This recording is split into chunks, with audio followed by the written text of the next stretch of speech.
So, tapos na tayo doon sa mga content theories sa motivation, proceed naman tayo sa process, sa tinatawag na process theories. At isa doon yung achievement motivation ni David McClelland, 'no. Para matandaan niyo yung concept, lagi niyong itanong sa sarili niyo kung theory na 'to, yung mga tao ba, ano yung madalas nakalapat o nakadikit sa land? Yung paa, 'no, yung paa, ayun yung acronym ng kanyang mga concept. Paanong paa, 'no?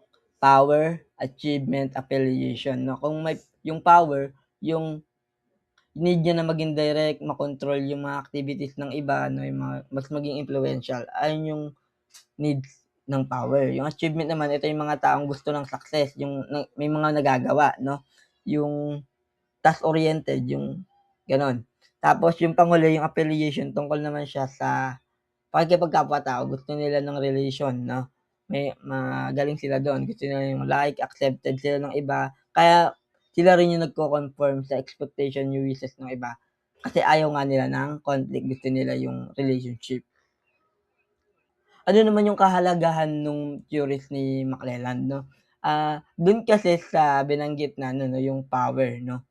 Si McClelland kasi yung yung nag-insert na magkaiba yung institutional power sa personal power, 'no. Kung yung personal power kasi, ito yung gusto mo ngang kontrolin yung activities ng iba, pero para naman sa personal mong objectives o sa personal mong hangarin. Samantalang kapag institutional power, yung tinatawag nating institutional power, ginagamit mo yung impluwensiya mo, yung control mo sa ibang tao para ma-fulfill yung organizational objectives, 'no. So, ideally kapag nasa organization ka, ang dapat nafu-fulfill is yung organizational objectives. Kapag nandun ka sa posisyon ng institutional power, halimbawa niluklok ka, 'no, o halimbawa ikaw talaga yung executive dun, 'no, so meron kang institutional power, so dapat ang pino-fulfill mo is yung organizational objectives, 'no. Siya yung naglinaw nun 'no, parang dapat hindi siya ginagamit sa personal ends. Dapat kung nasa institutional power ka, ginagamit mo siya for organizational objectives, 'no. At siya rin yung theory na 'to yung nag-inspire ng job choice exercise ni Install at Harrell, 'no, na kung saan pinakita yung measurement ng binabanggit ng theory na 'to, 'no. So, mini-measure yung needs ng achievement, ng power, ng affiliation. So, yung mga construct na 'to, yung tatlong construct na 'to, sinasabi lang na name-measure na siya. Meron na nag-e-exist na instrument para i-measure siya, 'no, yung job choice exercise.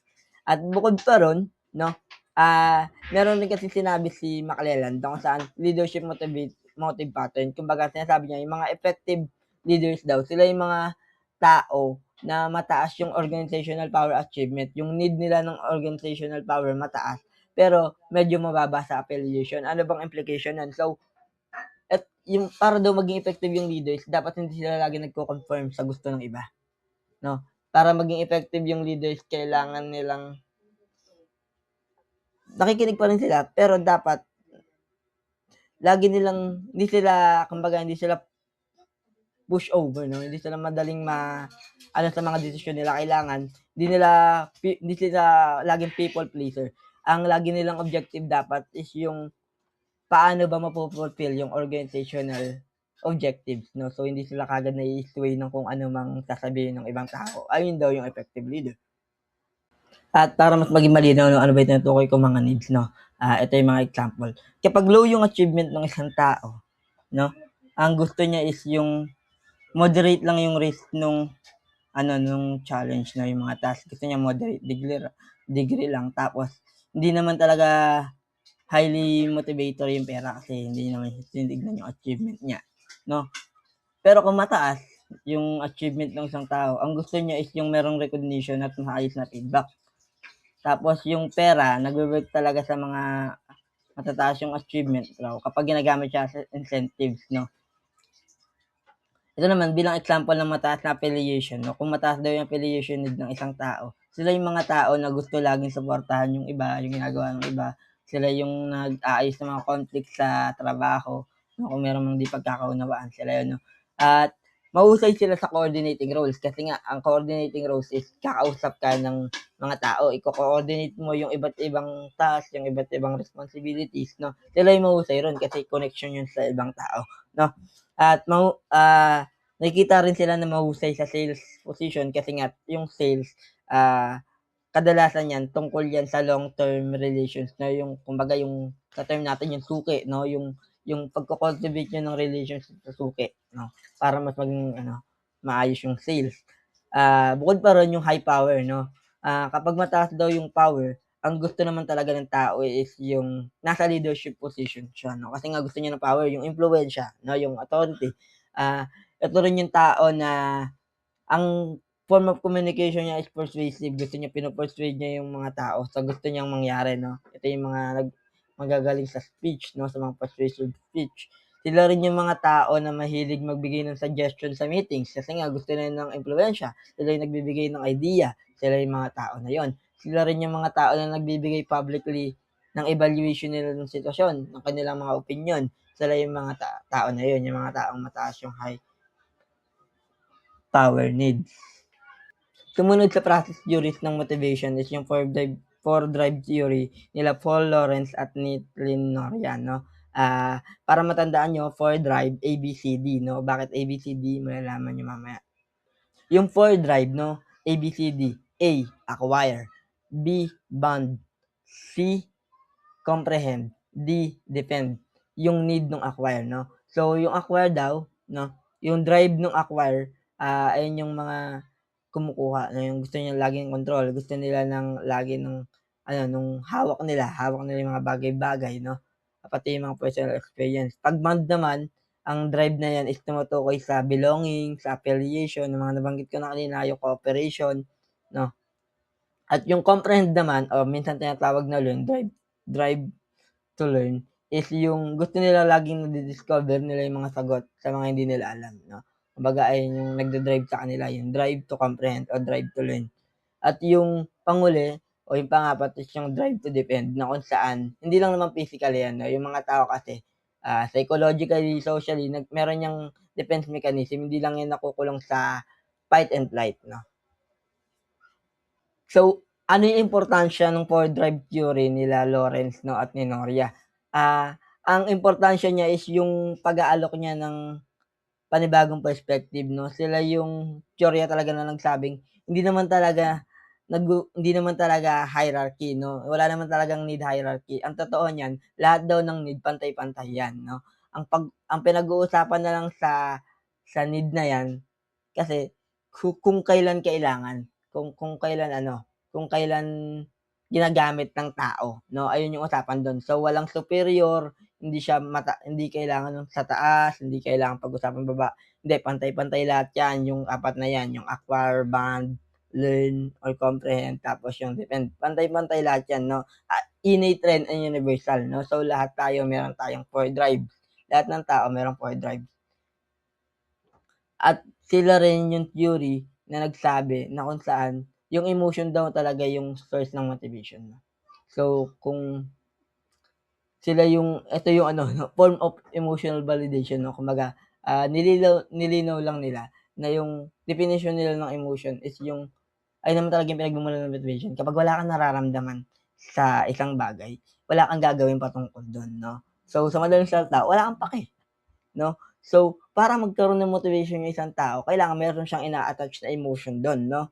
At yung emotion na yun kasama yung self-concept, self-norm, experience, mapupunta yun sa needs at magta-translate yung emotion na yun papunta sa goals 'no? Meron siyang nararamdaman, meron siyang gagawin patungkol dun 'no? Ayun yung emotion as source of motivation.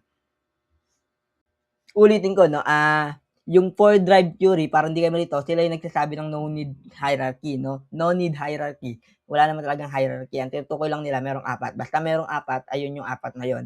Yung 4 na yun, yung acquire, ang tinutukoy niyan is yung pag-acquire natin ng pagkain, ng ng tubig. Pero ang sinasabi nila, yung acquire na yun, yung drive to acquire, hindi lang siya nakukulong doon sa physiological o mababang needs 'no, hindi nga nila ginagamit yung term na mababa. Ang acquire kasi, yung drive nung acquire, tinutukoy rin yan yung pag-acquire mo ng self-concept, tinutukoy rin yan yung kagustuhan mong mag-acquire ng status 'no, sa society, ng recognition sa society, gusto mong magkaroon ng mga gano'n, drive to acquire yun. Sumunod naman yung drive to bond 'no, yung drive to bond naman ayan, 'no, yung social relationship na kung saan hindi lang siya patungkol sa ibang tao 'no, ang gusto mo rin is magkaroon ng commitment doon sa mga relationship na yun, 'no. Pangatlo is yung comprehend, 'no, na kung saan hindi naman talaga siya patungkol sa laging discovery, 'no. Ang totoong nangyayari diyan kapag may hindi ka alam, kung mataas yung drive to acquire mo, 'no, kung mataas yung drive to acquire mo, lagi kang may gagawing paraan para ma-discover kung ano man yun, 'no. Kung may inconsistent sa kaalaman mo, may gagawin ka para mapunan yun. Halimbawa, hindi mo alam yung mga theories na 'to, manonood ka ng papagpatuloy mo yung panonood. At yung ayun naman yung nagkamali, dapat drive to danger 'yan, 'no. Hindi lang siya nakukulong sa fight and flight, 'no.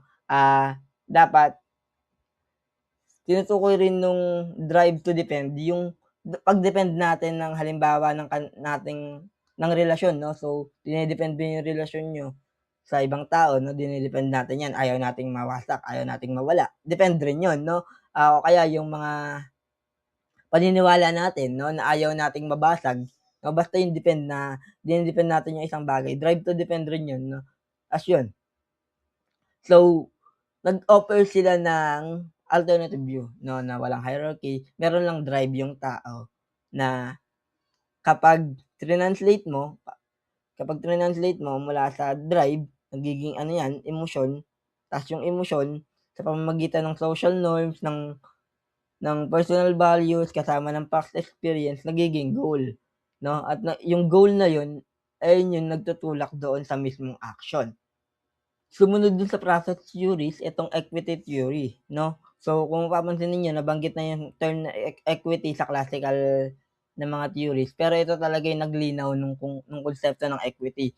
Bakit? Kasi si J. Stacey Adams talaga yung maayos yung binigyan niyang definisyon, yung konsepto para maunawaan natin. Basta tatandaan niyo equity is not about equality, 'no, hindi siya patungkol sa pagpapantay-pantay kasi yung equality gusto pantay-pantay, eh. Pero yung equity hindi. Yung equity merong nangyayaring pagtimbang. Speaking of pagtimbang, 'no, eto yung input, eto yung output, 'no, so tinitimbang mo 'yan, 'no, ay nandiyan na yung mga halimbawa ng input, yung trabaho mo, yung experience mo, yung education mo, yung work performance mo, lahat 'yan input. Tapos ito yung output, ito yung napapala mo, yung recognition, yung promotion, yung sahod, yung bonus, 'no. So, dapat balance 'yan, 'no. Kapag hindi balance 'yan, 'no, magkakaroon ng inequity, 'no, at yung goal, siyempre ang gusto mo para maging motivated yung tao, dapat balance nga, dapat may equity. Kasi kung merong inequity, may gagawin niyang kakaiba. Bibigyan ko kayo ng example mamaya. So, ano yung kahalagahan ng equity theory, 'no? Na-inspire kasi si Adams technically ng theory ni Festinger, ni Festinger ng theory of dissonance na kung saan yung cognitive dissonance, 'no, na nag-e-explain kung bakit yung tao nagkakaroon ng drive, 'no. So, yung dissonance kasi is yung pagkakaroon ng discrepancy doon sa iniisip mo sa ginagawa mo, 'no. At bukod pa ro'n, equity theory kasi yung nagpasimula ng konsepto ng organizational justice, 'no, yung fairness sa trabaho. Kung ano yung ginagawa mo dapat meron yung kapalit, yung output, 'no. At kapag hindi ano yun, hindi magkatugma, magkakaroon ng inequity na kung tutuusin puwede rin nating tawaging pagiging unfair, 'no. Yung sumunod dun yung internal at external equity, 'no, ito yung magandang ano, 'no, bilang pag-contextualize dun sa konsepto, 'no. Yung inequity kasi yung equity puwede siyang mahati sa internal tsaka external, 'no. So, yung internal, ito yung equity sa pagitan ng mga nasa loob ng kumpanya, 'no, o nasa loob ng isang department, 'no. Kung pare-parehas kayo ng ranggo, dapat pare-parehas rin kayo ng ginagawa, pare-parehas kayo kung nasa isang department kayo, parehas naman kayo ng ranggo ng kasama mo, dapat pareho kayo ng ginagawa, pareho rin kayo ng napapala, 'no. At kapag hindi gano'n yung sitwasyon, kapag may nakikita kang unfairness, dun nangyayari ang inequity. Paano naman sa external? Sa external naman kapag usapang external na, 'no, kumbaga kung ikukumpara mo yung kung company A sa company B, 'no, ano ba yung diperensiya? External equity na yun. At ginagawa yung external equity, dine-determine yun kadalasan sa salary survey na sine-survey nung mga iba't ibang kumpanya 'no, para pagkumparahin nga kung paano nila ano yung binibigay nilang output 'no, at yun. Nabigay ko na yung halimbawa kanina 'no, na kung saan yung input nga patungkol yan sa ginagawa mong kaalaman mo, sa degree mo, yung mga ininvest mo, yung mga ininvest mo din sa trabaho kumbaga, at yung output yung napapala mo 'no, tulad ng sahod. Ah, Merong mga paraan ginagawa yung tao para ma-address yung inequity na nararamdaman niya. Yung iba, iniiba yung input nila 'no, o yung iba tumitigil magtrabaho o kaya, binabawasan yung level ng pagtatrabaho nila kasi nga hindi nila nakikitang well compensated sila, gano'n 'no. Yung iba naman is humihingi ng pagbabago sa output, humihingi ng raise 'no, humihingi sila ng mas mataas na sahod para mas magkaroon ng equity, nagkaroon ng balance sa isip nila 'no. At yung iba naman, iniiba nila yung perspective nila doon sa sitwasyon 'no, na kung saan kinukumbinsa lang nila yung sarili nila na baka nga kaya gan'to kasi ganyan 'no. So, sila na yung nagre-regulate ng sarili nilang gano'n 'no. Ah Bukod pa dun sa mga paraan na ginagawa ng tao, yung pagpapalit ng input, yung pagpapalit ng output o yung pag-iiba ng perception, meron kasing tinatawag na mga iba't ibang uri ng pagdating sa sensitivity sa equity 'no. Kapag benevolent ka, ikaw yung tolerant sa inequity. Kumbaga, kapag may nakikita kang inequity o nararamdaman, hindi ka naman masyadong nagre-react na wala ka namang ginagawa. Kapag entitled naman, ito yung laging gusto ng mas mataas na output, laging gusto ng mas mataas na reward kahit technically hindi naman gano'n talaga kailangan 'no. At meron din naman na equity sensitives, ito yung mga tao na gusto talaga balance 'no, na gusto nila lagi lahat fair 'no. Ayun yung mga tao na yun, ayun yung mga title.